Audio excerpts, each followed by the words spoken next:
By the late 90s, British developer Rareware was one of Nintendo's most treasured assets. After creating a slew of games for the original NES, their output on the Super Nintendo had been fewer in number, but better in nature. Games like the legendary platformer Donkey Kong Country and the respected fighter Killer Instinct put Rareware at the head of its class. Their use of pre-rendered graphics on the Super Nintendo was groundbreaking and ushered in the era of 3D modeling in video games.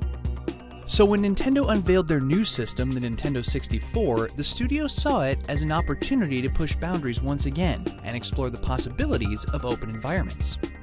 Sadly, their first attempt, the bulldozing game Blast Corps, wasn't the success they hoped it would be. And the showcase title they were working on, a family-friendly platformer, ended up being delayed longer than they thought. In the meantime, all they had to release were a couple of their side projects, lesser games with lower prospects. Little did they know that one of these would become one of the most iconic, recognizable, and sea-changing titles of its generation.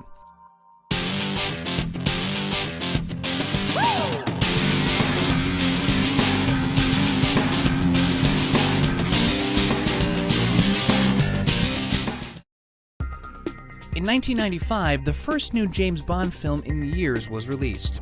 Called GoldenEye and starring Pierce Brosnan, it was seen by many as a return to form for a franchise in need of a rebirth. As a part of the multimedia blitz around the film, the video game rights for it were licensed to Nintendo, an odd choice considering the Japanese company's reputation as the kiddie-friendly company. Indeed, Nintendo was specifically trying to prove that it could appeal to the adult hardcore gamer as well. To that end, they gave the license to their Western darling, Rareware. The British studio had always showed good taste, and besides, Bond was British too. Plus, shooters were more of a Western genre. Still, the license came with an inherent stigma. Movie tie-ins were notorious for low quality. In general, they were cheaply produced and made at the last minute, released alongside the film well before it was ready. As such, Rareware didn't want to throw its weight behind a project that might not be any good.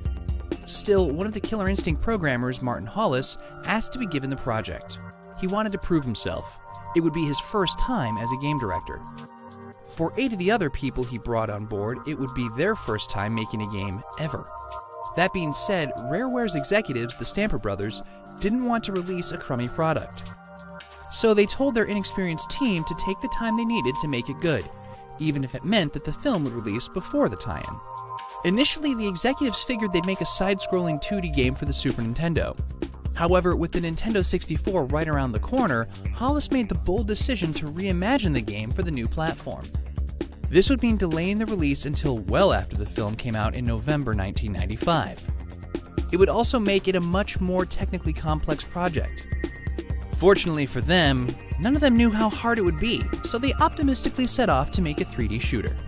To keep it easy on themselves, they originally wanted to make it an on-rails game, much like arcade shooters like Virtua Cop. At some point, however, they chose to give the player freedom of movement. This would put the game in line with hardcore 3D shooters like the PC game Quake. Trouble was, serious first-person shooters were only on the PC. They had never worked before on consoles. The precision of a mouse just couldn't be replicated on a simple D-pad. However, the Nintendo 64 came with an analog stick, which the team figured could be used for greater accuracy. Another advantage of the PC platform was that the developers could just make whatever they wanted. By contrast, a console was a specific system, and any game for it had to conform to those physical limitations. When Rareware began GoldenEye, they weren't even sure yet what the system specs would be. They had to write their code and design their game based on what they thought the Nintendo 64 would be, and then change it all once the final specs were announced. You might think that with all the technical complexities, the team would want to play it safe when it came to gameplay design. Instead, the team decided to rewrite the first-person shooter. Of course, just by putting it on a console, they were being different. On top of this, they came up with a crazy idea. What if each part of the body was treated separately? For instance, what if a gun did more damage if it shot somebody in the head as opposed to the arm or whatever else? This concept was unheard of at the time. Previously, a gun simply did a set amount of damage to a target. Now, accuracy and precision would be rewarded, ironically enough, on a console and not the more precise PC. Additionally, Rareware wanted their campaign to be more than just walk into a room and kill everyone. They wanted to reward careful and stealthy players, and so included a guard detection system. The more shots a player fired, the more guards would be alerted. If players could be sneaky and pick off guards in one shot, they could get through with barely any resistance. Also, mission objectives would emphasize sabotage and information gathering, and not just mindless slaughter. And as if that wasn't enough, they kept one left over from the game's on-rail shooter days. The player would have to reload. No FPS had done this before. Only on-rails games like Virtua Cop forced a player to reload. GoldenEye would be the first. Unbelievably, it all came together into a great package that truly felt original and satisfying. This inexperienced team had somehow crafted a gorgeous, complex action game with fantastic mission design and innovative features. They were almost ready to release. And then, at the last second, just to round out the feature set a little, programmer Steve Ellis threw in 4-player split-screen multiplayer. But who was interested in that? As a loving tribute to Bond's past, they added the ability to play as Sean Connery, Roger Moore, and Timothy Dalton, as well as Pierce Brosnan in the multiplayer. Sadly, the powers that be asked them not to include anyone but Brosnan. GoldenEye 007 released for the Nintendo 64 in August 1997, 2 years since the film GoldenEye had left theaters, and only 4 months before the next Bond movie, Tomorrow Never Dies. It was a first-person shooter on consoles. It was made by a bunch of first-timers. It was a hardcore game on a Nintendo. And so, like everybody figured, the month after launch, the game didn't sell that well. But it kept selling. Month after month, sales just didn't drop. Where most games sold most of their units in the first few months, GoldenEye kept chugging along years after it first released. Despite all the points against it, once gamers actually tried the game, they immediately told all their friends they had to check it out. Astonishingly, while the campaign was well received, that wasn't what kept gamers up all night. It was the last-minute addition, the multiplayer, that had them calling their friends over. It was fast-paced and furious, but completely accessible. A wide variety of different game modes and guns kept it all fresh for months on end. The game that had aimed for hardcore gamers hit them right in the head. And indeed, the headshot has gone on to become synonymous with first-person shooters, as has the concept of reloading. In time, GoldenEye would come to be seen as the game that began the FPS genre's migration from PC to console, which in itself makes it one of the most influential games in the industry. By the end of its run, the slow-starting movie tie-in sold a phenomenal 8 million units. It was the best-selling Nintendo 64 game in the United States. Not bad for a couple of guys on their first game. Of course, as GoldenEye sold over the years, Rareware was also releasing their other games. November 1997 saw the launch of another of their small titles, Diddy Kong Racing. While clearly a Mario Kart clone, many critics considered it an improvement on the genre and its best entrance so far.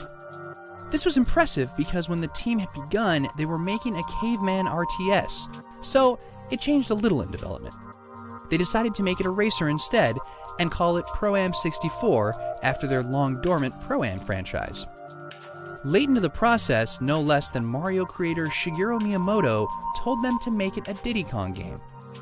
While the guys rejected this notion at first, they eventually got on board, and Diddy Kong Racing became reality. While it had some familiar characters like Diddy Kong, it also had a number of original characters. It also had a squirrel named Conker and a bear named Banjo. Rareware was giving their audience a taste of things to come. But not everything was going well. The insane hours and tough working conditions that Rareware had become famous for were finally taking their toll. In 1997, a large group of employees quit en masse, a public sign of protest against the Stamper Brothers. It was a devastating blow and another taste of things to come. The ex-employees banded together to form Eighth Wonder, which produced exactly 0 games before shutting down a few years later.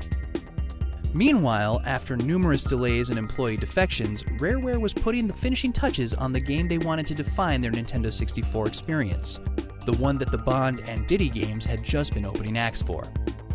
In June 1998, Banjo-Kazooie finally released. It had gone through quite a few changes, originally called Dream and starring a boy named Edison and his animal friends. However, Edison was eventually replaced by his bear friend Banjo. Over time, the bird friend Kazooie also became more important until they became the title characters. In terms of genre and personality, Banjo-Kazooie was a return to the Donkey Kong style, but bringing it all into the third dimension. Like Diddy Kong Racing, it too had an obvious Mario predecessor, in this case, Super Mario 64. And also like the racer, the platformer was considered by many to be an improvement on the genre, and the best entrant in it to date. Once again, Rareware's quality shined through to the tiniest details. From vibrant colors, to wonderful music, to fluid animations, to the varied world, everything about Banjo-Kazooie was a joy to behold. The story was pretty basic, involving Banjo's quest to save his sister from the evil witch, but told with that same sense of humor and childish wonder that made Donkey Kong such a hit. And of course, the Rareware reputation didn't hurt anything. Banjo-Kazooie went on to be a hit, and in time became one of the company's signature games. The sequel, Banjo-Tooie, was released a few years later, with critics generally citing it as an improvement on what was already the best platformer around. If there was a flaw to be found, it was that Banjo didn't bring anything dramatically new to the table, unlike the redefining GoldenEye. But with such a high level of polish, nobody really minded. Going into 1999, Rareware was still on top of the world. GoldenEye was still selling for the hardcore crowd, and Banjo-Kazooie was great for casual fans. But as it happened, the next few years would see their employee problems get much worse, while their days at Nintendo came to an end. Tune in next time to see Rareware's last stand.